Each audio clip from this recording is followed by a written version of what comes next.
Hello friends, good morning and welcome back to YouTube channel technical blogger. I hope कि आप सब लोग अच्छे होंगे। तो फ्रेंड्स, आज की इस वीडियो में हम बात करने वाले हैं एलडीसी की जॉब प्रोफाइल कैसी होती है बीआरओ डिपार्टमेंट में। तो इस डिपार्टमेंट के बारे में हम डिटेल से देखेंगे कि मेडिकल टेस्ट कैसा होता है, फिजिकल टेस्ट कैसा होता है, परसेंट बंदे अनफिट होते हैं इसमें, प्रमोशन एस्पेक्ट कैसे होते हैं, जॉब लोकेशन कैसी होती है, मतलब सारी चीज़ें डिटेल में डिस्कस करेंगे हम।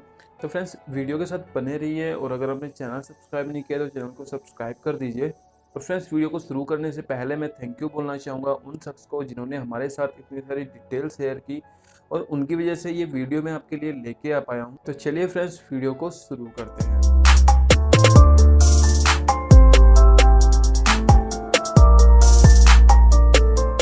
तो फ्रेंड्स, बीआरओ डिपार्टमेंट यानी कि border road organisation department ministry of defence के अंडर में आता है और ये जीआरईएफ के अंडर में आता है। इस डिपार्टमेंट का हेडक्वार्टर न्यू दिल्ली में है। और फ्रेंड्स, बीआरओ डिपार्टमेंट के बारे में अगर मैं बताऊं तो कभी अगर आपने लेह लद्दाख जाने के बारे में सोचा है तो वहाँ पे जो रोड है वो बनाता है बीआरओ। फ्रेंड्स, जब विंटर सीजन में वहाँ पे बर्फ़ लग जाती है तो उस रोड को क्लियर करता है बीआरओ। आर्मी के लिए बॉर्डर पे जो ब्रिज वगैरह वो सब बनाते हैं वो डिपार्टमेंट होता है बीआरओ। यानी कि जो बॉर्डर से पास में जो भी कंस्ट्रक्शन है, रोड वगैरह, ब्रिज वगैरह और बाकी सारी जो चीज़ें होती है वो रिस्पॉन्सिबिलिटी होती है इस डिपार्टमेंट की। तो अगर आपने कभी लद्दाख वगैरह की ट्रिप के बारे में जाने के लिए सोचा है, एक्चुअली मेरा वो ड्रीम है, पता नहीं कब पूरा होगा। तो वहाँ पे जो रोड वगैरह आपको मिलेंगे वो सब बीआरओ बनाता है। अगर आप इस डिपार्टमेंट को ज्वाइन करते हैं तो आप डिफेंस सिस्टम का एक हिस्सा होते हैं और आपको एक ऐसे डिपार्टमेंट का हिस्सा बनने का मौका मिलता है जो कि इतने हाई एल्टीट्यूड पे और इतनी विषम परिस्थितियों में हमारे देश के लिए काम करता है। फ्रेंड्स, सबसे पहले मैं ये बता दूं कि ये जो पोस्ट है सिर्फ मेल मेंबर्स के लिए है। इस पोस्ट के लिए फीमेल कैंडिडेट एलिजिबल नहीं होती हैं। तो फ्रेंड्स, जब आपका एसएससी में सिलेक्शन होता है और आपको अगर बीआरओ डिपार्टमेंट नॉमिनेट होता है तो जो आपकी डॉक्यूमेंट्स की जो फाइल है, जो आप डीवी कराते टाइम में सारे डॉक्यूमेंट्स आप देते हैं एसएससी को, उस फाइल को एसएससी भेज देता है बॉर्डर रोड ऑर्गेनाइजेशन को। वो बॉर्डर रोड ऑर्गेनाइजेशन आपके पास सबसे पहले भेजता है अटेस्टेशन फॉर्म और उसके बाद में जब आप उस अटेस्टेशन फॉर्म को सबमिट कराते हैं तो उसके बाद में आपका मेडिकल टेस्ट करवाया जाता है और आपका फिटनेस टेस्ट होता है। फ्रेंड्स, इसमें जो मेडिकल टेस्ट होता है वो थोड़ा सा हार्ड होता है, बाकी सीएचएसएल की वैकेंसियों से थोड़ा सा अलग लेवल का होता है, क्योंकि इस डिपार्टमेंट में आपको जो जॉब लोकेशन मिलेगी वो काफ़ी अलग अलग जगहों पे मिलेगी। ऐसी जगह मिलेगी जहाँ पे आपको थोड़ा सा फिजिकल फिट होना पड़ेगा। तो फ्रेंड्स, इस वजह से इस डिपार्टमेंट का जो मेडिकल टेस्ट है वो करवाया जाता है। बीआरओ डिपार्टमेंट की एक मेडिकल टीम होती है जिसको डिसाइड करता है हेडक्वार्टर ऑफ डीजीबीआर। वो जो टीम है, जो वो जो टीम मेंबर्स हैं आपका मेडिकल टेस्ट लेते हैं। तो फ्रेंड्स, इस डिपार्टमेंट में जो आपकी आई साइट है, मतलब आपको कलर विजन नहीं होना चाहिए और आपकी आई साइट है या तो एक आँख 6/6 होनी चाहिए और दूसरी 6/12 चल सकती है। जो आपका आई विजन है, या तो जो राइट आई है वो 6/6 होनी चाहिए और लेफ्ट आई अगर आपकी 6/24 तक है तो भी चल सकता है, या फिर आपकी दोनों जो आईज हैं वो 6/12 तक हो सकती हैं। इसके अलावा फ्रेंड्स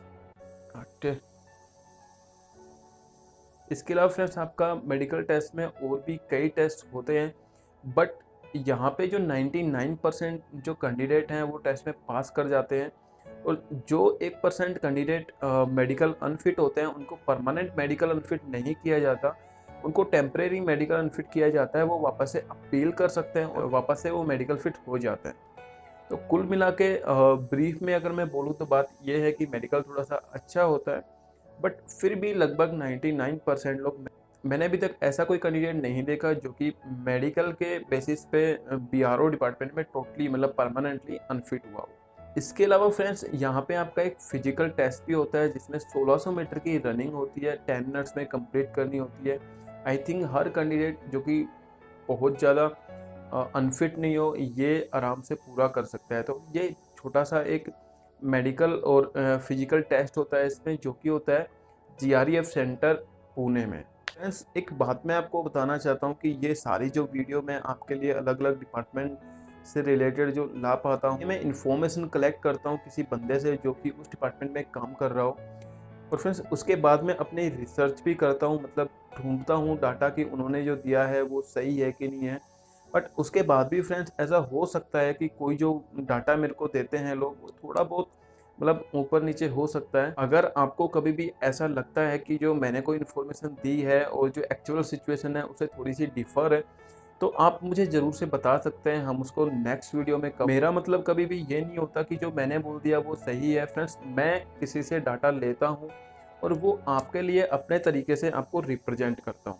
चलिए फ्रेंड्स, वीडियो को आगे बढ़ाते हैं। तो फाइनली जब आपका मेडिकल और फिजिकल टेस्ट हो जाता है तो आपको एक इनिशियल ट्रेनिंग के लिए भेजा जाता है जीआरईएफ सेंटर पुणे में। वहाँ पे आपकी एक इनिशियल ट्रेनिंग होती है जो बहुत नॉर्मल होती है। उसके बाद आपको दी जाती है फ्रेंड्स पोस्टिंग। तो फ्रेंड्स अब बात कर लेते हैं जॉब लोकेशन की कि आपको पोस्टिंग कहाँ पर मिलेगी। तो फ्रेंड्स इस डिपार्टमेंट में आपको ऑल इंडिया पोस्टिंग के लिए तैयार रहना पड़ेगा। आपको जो पोस्टिंग है वो ऑल ओवर इंडिया कहीं भी मिल सकती है। इसका जो हेडक्वार्टर है न्यू दिल्ली में है, वहाँ पर भी आपको पोस्टिंग मिल सकती है, बट वहाँ पे पोस्टिंग मिलने के चांसेस काफ़ी कम होते हैं, क्योंकि बहुत सारे कैंडिडेट हैं जो हेडक्वार्टर आना चाहते हैं और वो काफ़ी साल से ट्राई कर रहे होते हैं।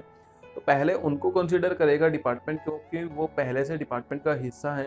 अब न्यू अपॉइंटी हो, आपको इतनी जल्दी दिल्ली पोस्टिंग मिलना इतना आसान नहीं होता है। तो पहली पोस्टिंग आपको कहीं बाहर मिलेगी दिल्ली से, और आपको ऑल ओवर इंडिया में पोस्टिंग कहीं भी मिल सकती है। इसके बाद हम बात कर लेते हैं फ्रेंड्स वर्क प्रोफाइल की, कि इस डिपार्टमेंट पे आपको किस तरह का काम करना होगा। फ्रेंड्स किसी भी डिपार्टमेंट में जो आपका वर्क प्रोफाइल है वो डिपेंड करता है आप कहाँ पे पोस्टिंग मिली है, उस पर्टिकुलर ऑफिस, उस पर्टिकुलर सेक्शन का काम कैसा है और आपको किस तरीके का काम करना होता है। बट अगर मैं वर्क प्रोफाइल की बात करूँ तो ये टोटली डेस्क जॉब होती है। आपको एक वीक में 40 आवर्स देने होते हैं। टाइमिंग ऊपर नीचे हो सकता है क्योंकि यहाँ पे आप काम करते हैं डिफेंस पर्सनल के अंडर, बट आपको टोटल एक वीक में 40 से ज़्यादा घंटे के लिए काम नहीं करना होगा। और जनरली जो काम रहता है फाइल मेंटेनिंग, नोटिंग, ड्राफ्टिंग और बिल से रिलेटेड यहाँ पे आपको काम करना होगा। चलिए फ्रेंड्स इसके बाद हम बात कर लेते हैं वर्कलोड की। तो इस डिपार्टमेंट में ज़्यादातर सेक्शन में आपको वर्कलोड बहुत ज़्यादा देखने को नहीं मिलेगा। मैक्सिमम आप 2 से 3 घंटे अगर डेली का काम करते हैं तो आपकी कोई पेंडेंसी नहीं रहेगी, और अब बाकी टाइम में आप फ्यूचर की एग्ज़ाम के लिए तैयारी कर सकते हो। चलिए फ्रेंड्स अब बात कर लेते हैं इस डिपार्टमेंट में प्रमोशन के बारे में, कि इस डिपार्टमेंट में प्रमोशन एस्पेक्ट कैसे हैं। तो जब आप इस डिपार्टमेंट को ज्वाइन करेंगे तो ग्रेड पे 1900 के साथ ज्वाइन करेंगे, जहाँ पे आपकी बेसिक सैलरी रहेगी 19,900। और जब आपको इस ग्रेड में यानी कि एलडीसी के लगभग 8 से 10 साल के बाद में आपको पहला प्रमोशन मिलेगा यूडीसी का। उसके बाद में जो आपको प्रमोशन मिलेंगे फ्रेंड्स वो मिलेंगे वैकेंसी के आधार पर कि कितनी वैकेंसी जनरेट हो रही है। यूडीसी के बाद जो आपका अगला प्रमोशन होता है वो होता है असिस्टेंट का, जो कि grade pay 4200 non gazetted post होती है। इसके बाद फ्रेंड्स आपका अगला जो प्रमोशन होगा वो होगा डबल ए का, जो कि ग्रेड पे 4600 पे, ये भी एक नॉन गजेटेड पोस्ट होती है। इस डिपार्टमेंट में आप फाइनली जा सकते हैं एडमिन ऑफिसर तक, जो कि ग्रेड पे 5400 की एक गजेटेड पोस्ट है। इसके बाद हम बात कर लेते हैं फ्रेंड्स डिपार्टमेंटल एग्जाम की, जो कि प्रमोशन का सबसे अच्छा तरीका होता है। तो इस डिपार्टमेंट में अगर आप एडमिनिस्ट्रेटिव कैडर की बात करें, यानी कि एलडीसी से यूडीसी, यूडीसी से डबल ए, इस कैडर की बात करें तो यहाँ पे आपको कोई भी डिपार्टमेंटल एग्जाम देखने को नहीं मिलेगी। बट फ्रेंड्स एक अलग से यहाँ पे डिपार्टमेंटल एग्जाम होती है, जो कि मेरे ख्याल में बहुत ही अच्छा मौका होता है, एक अपॉर्चुनिटी होती है सभी कैंडिडेट्स के लिए। 3 साल के बाद आप एलिजिबल हो जाते हो जेई की एक एग्ज़ाम के लिए, यानी कि जूनियर इंजीनियर के एग्ज़ाम के लिए। यहाँ पे आपको बहुत नॉर्मल सा टेस्ट देना होता है, और अगर आप वो टेस्ट क्लियर कर जाते हैं तो आपको जीआरईएफ सेंटर में रख के 2 साल का एक डिप्लोमा करवाया जाता है डिपार्टमेंट अपने खर्चे पे। और जब आप वो डिप्लोमा कंप्लीट कर लेते हैं उसके बाद आपका एक डिपार्टमेंटल एग्ज़ाम होता है, जो कि एक फॉर्मेलिटी होती है। और उस डिपार्टमेंटल एग्जाम के बाद में आप प्रमोट हो जाते हो जेई, यानी कि ग्रेड पे 4200 की जॉब पे। जेई में आने के बाद फ्रेंड्स आपके प्रमोशन एस्पेक्ट इस कैडर में चलेंगे, यानी कि टेक्निकल कैडर में चलेंगे। जेई के बाद में प्रमोशन एस्पेक्ट थोड़े से अच्छे होते हैं एडमिनिस्ट्रेटिव कैडर के कंपेयर में। फ्रेंड्स वीडियो शायद थोड़ा लंबा हो रहा है, बट क्योंकि इस डिपार्टमेंट में काफ़ी सारे पॉइंट्स हैं जो मुझे कवर करने हैं, तो आगे हम बात करते हैं फ्रेंड्स इस डिपार्टमेंट में ट्रांसफ़र की, कि इस डिपार्टमेंट में ट्रांसफ़र एस्पेक्ट क्या होते हैं। तो जैसे कि इस डिपार्टमेंट के जो ऑफिस हैं वो हाई एल्टीट्यूड पे हैं काफ़ी सारे, तो हाई एल्टीट्यूड पे किसी भी कैंडिडेट को काफ़ी ज़्यादा दिनों नहीं रखा जा सकता, इसलिए ये डिपार्टमेंट अपने जो एम्प्लॉयज़ हैं इनको सर्कुलेट करता रहता है, यानी कि यहाँ पे ट्रांसफ़र काफ़ी ज़्यादा फ्रिक्वेंट होते हैं। लगभग हर 3 साल में आपको मूव करना होता है। जो भी आपका ड्यूटी स्टेशन है वहाँ पे आपको 3 साल में ट्रांसफ़र मिल जाता है। तो ट्रांसफ़र इसमें काफ़ी ज़्यादा हैं, बट ज़्यादातर स्टेशन ऐसे हैं जहाँ पे आप अपनी फैमिली को रख सकते हैं साथ में। बट कुछ ऐसे स्टेशन भी हैं जो कि बहुत हाई एल्टीट्यूड पे हैं या फिर हार्ड एरिया में, जहाँ पे आप अपनी फैमिली को साथ में नहीं रख सकते। अब बात कर लेते हैं इस डिपार्टमेंट में स्पेशल अलाउंस की।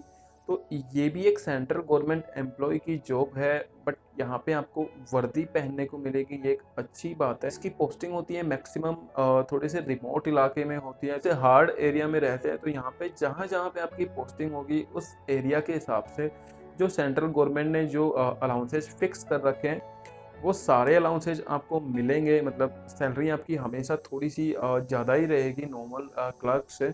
नेक्स्ट टॉपिक जिसके बारे में हम बात करने वाले हैं वो है फॉरेन पोस्टिंग। इस डिपार्टमेंट में भूटान में पोस्टिंग होती है जिसका टेन्योर 2 साल का होता है। अब कितनी बाहर पोस्टिंग होती है ये डिपेंड करता है, इसका एसीआर वगैरह कितना अच्छा है और बहुत सी चीज़ों पे डिपेंड करता है आपकी सर्विस कैसी रही है, कहाँ रही है, जो ऑफिसर्स हैं वो किस तरीके के हैं। बाहर पोस्टिंग के लिए आप एलिजिबल होते हो 10 साल की सर्विस के बाद में ही, उससे पहले आपको पोस्टिंग नहीं मिलती है। तो फ्रेंड्स आई थिंक मैंने सारे पॉइंट्स कवर किए हैं इस वीडियो में, बट फिर भी आपको अगर लगता है कि आपके कुछ डाउट रह गए हैं तो आप पूछ सकते हैं आराम से मुझे कमेंट सेक्शन में। मैं हर कमेंट का रिप्लाई करता हूँ। अगर आप मेरे सब्सक्राइबर हैं तो आपको ये सब पता ही होगा।